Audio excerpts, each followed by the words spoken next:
যে সমাজকে আমরা দুর্নীতি মুক্ত করতে চাই, যে সমাজকে আমরা সৎ করতে চাই, নীতিবান করতে চাই, আদর্শবান করতে চাই, সেই সমাজকে জানতে হবে এই সমাজের রন্ধ্রে রন্ধ্রে কোথায় কোন ইসলাম বিরোধী অপশক্তি বসে আছে, কিভাবে তারা কাজ করছে, কখনো আমাদের শিক্ষানীতিতে, কখনো আমাদের অন্যান্য সেক্টরে তারা কিভাবে বিষ প্রয়োগ করছে, এমনকি স্বাস্থ্যনীতিতে পর্যন্ত বিষ প্রয়োগ করছে। আমাদের তরুণদেরকে, আমাদের কিশোরদেরকে, আমাদের শিশুদেরকে, আমাদের মা বোনদেরকে, আমাদের মহিলাদেরকে, বিভিন্ন সেক্টরের মানুষদেরকে কিভাবে তারা টার্গেট করছে, কিভাবে লক্ষ্যবস্তুতে পরিণত করছে, কিভাবে এদেশে বিবাহ বহির্ভূত হারাম সম্পর্ককে নরমালাইজ করার জন্য কাজ করেছে এবং অনেকখানি তারা সফল হয়ে গেছে, কিভাবে সমকামিতাকে তারা নরমালাইজ করবার জন্য এখন কাজ করছে, নানান শব্দের মার পেছে, নানান স্লোগানের মার পেছে, নানা পরিভাষার মার পেছে, তারা কিভাবে সেটাকে সমাজের রন্ধ্রে রন্ধ্রে প্রবেশ করিয়ে দিচ্ছে। এ সম্পর্কে আমাদেরকে সজাগ হতে হবে, সচেতন হতে হবে।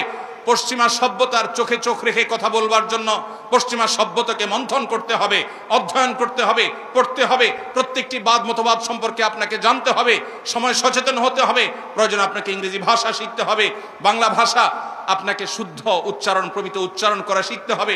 আপনাকে কোরআন এবং হাদিসের নলেজের পাশাপাশি জাগতিক নলেজ পর্যাপ্ত পরিমাণ অর্জন করতে হবে। তাহলে ইনশাআল্লাহ আপনি জাতির নেতৃত্বের আসনে আসতে পারবেন, এই জাতির সংশোধনের কাজে আপনি ভূমিকা রাখতে পারবেন।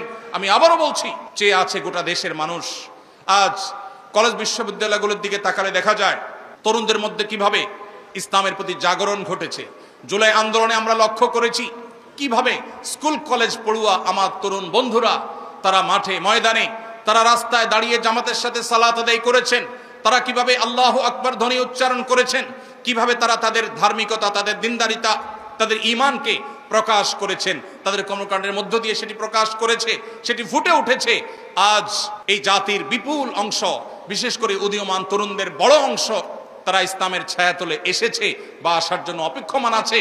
আর যারা এখনো আসেনি, তারা পশ্চিমা সভ্যতার যে অপশক্তি আছে সেটার ছোবলে থাবায় তারা আজ ধুকে ধুকে মরছে। পারিবারিকভাবে তারা অনেকে অশান্তিতে মরছেন, অনেকে দাম্পত্য কলহে ভুগছেন, অনেকে বিভিন্ন রকমের মানসিক যন্ত্রণায় ভুগছেন, ডিপ্রেশনে, ফ্রাস্ট্রেশনে ভুগছেন, হতাশায় ভুগছেন, আত্মহত্যার পথে পা বাড়াচ্ছেন, ভুল পথে চলে যাচ্ছেন।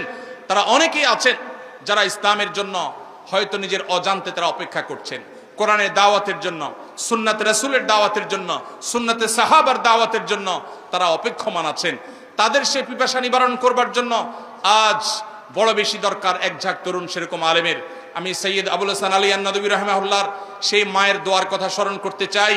তিনি শৈশবে তার মা সম্পর্কে তিনি তার এক বইয়ে, মেরি আম্মা নামক বইয়ে লিখেছেন যে শৈশবে তার মা জায়নামাজে বসে